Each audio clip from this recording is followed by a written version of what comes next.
Ian, with some other news we missed this out of CES as well. There's the Super Retro Champ. It's a portable coming out by My Arcade. Plays Super Nintendo and Sega Genesis cartridges. My first thing I'm going to say is fuck My Arcade. They recently released a Don Doko Don portable that used a stolen fan translation of one of the games. No credit. They only edited it to take the credits out. What type of game is this? What is it? Don Doko Don. Don Doko Don. So that's gross. Don't support them. So they did a dedicated handheld for this one game. For these 3 retro games, and the translation that they used for the one game was a fan translation that they only edited enough to take the credits out of. So they can eat shit. It's gross. You're disgusting. Hopefully they got a free handheld at least. They shipped them a free handheld. Yeah, but anyways, so they're making this system that's interesting only because it handles Genesis and Super Nintendo cartridges. But this was a follow-up to the Retro Champ, which I didn't even hear of, where that came out, I guess, last year, where it was a dual... What's strange about this is the screen is huge. It's a huge screen. It looks like a tablet. It's awkward. But then the game ports are on both top and bottom. So on the Retro Champ, the top was NES, the bottom was Famicom. And now in this new Super Retro Champ, the top is for your Super Nintendo, the bottom's for your Sega Genesis. So you get both your 16-bit major consoles on there. It looks awkward to use. Yeah, it doesn't look like it's that comfortable. The triggers are on the back, which I actually like, where you would have your pointer fingers for your Super Nintendo triggers. The buttons just look so dominated by... I mean, it's literally like it's a rectangle tablet with curved corners. There's a lot of wasted space here. A lot of real estate on this tablet. Yeah, and it shows it in 16:9 as well, which is awful. It's a horrible way to play your games.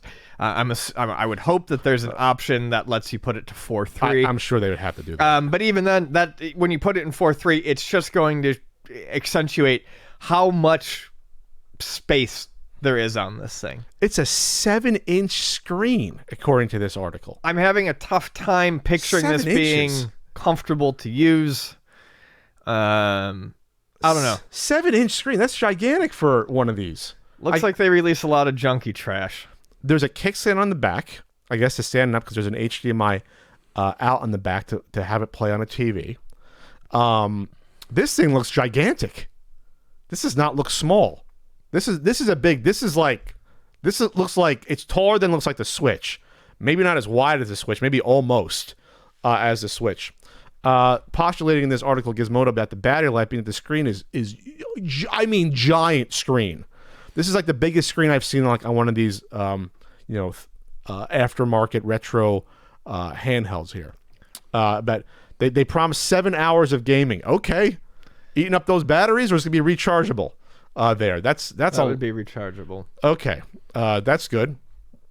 There, HDMI out. It's going to be $110 and available later this year. Is it $110 with those controllers or without them? Because $110, that's a pricey. That's a little bit pricey for this. The Hyperkin's sort of comparable thing is the Superboy. And that usually runs for about 100. And they sell. So I think there's probably a market for this somewhere. But the Superboy it's ergonomic. It looks like a Super Nintendo controller, which is cute. Like the general shape. It's big and fat, though. It's big and fat? It's big and fat. But at least it looks like cute. This looks so sterile, the design, that maybe that's the cheapest part. We'll just find a tablet that pre-exists, maybe, and we'll just add on some little buttons here and there, and that's my first thoughts, because I've never seen a product like this make so little effort to make it as non-ergonomic as possible. Like looking at something like this. Hey kids, remember your youth? Buy this shit.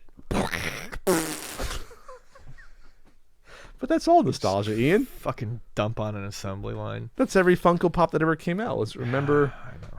Remember this 80s thing? Well, now here it is in a little bulbous head little toy. Nostalgia's a poison. Yes. to some extent, but it's a drug. It's not a poison. Well, drugs can be poison, just like your ecstasy dream there. All right, anything else to add? I don't know how we missed out on the original one last year. I just don't. Here, can you hook up an extra controller? Or you got to use the Bluetooth ones with this. They were asleep at the wheel. No memory card slot. Okay, No USB. No USB, no onboard memory. So that'll kill the market slightly because people like to hack these and obviously put your own ROMs on them. So I'm always sort of I love to meet. I mean, it's a very particular market of someone that would want a handheld like this, but still use the clunky old cartridges.